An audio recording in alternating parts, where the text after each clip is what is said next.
डोंबिवलीमध्ये सध्या गुन्ह्यांच्या घटना मोठ्या प्रमाणात वाढल्यामुळे सर्वसामान्य नागरिक धास्तावले आहेत. कुठे चोरी तर कुठे दरोडा.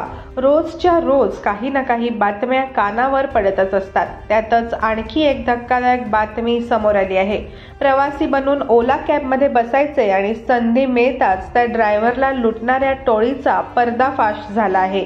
प्रवासी बनून ओला चालकांना लुटणाऱ्या 3 सराईत चोरट्यांना मानपाडा पोलिसांनी बेड्या ठोकल्या असून त्यांच्याकडून 2 लाखांचा मुद्देमालही जप्त केला आहे.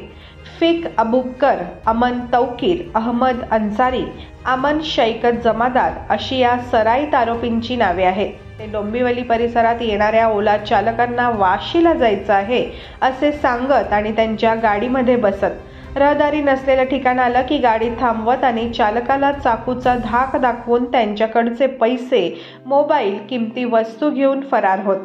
अखेर या चोरट्यांना डोंबिवली मानपाडा पोलिसांनी बेड्या ठोकल्या.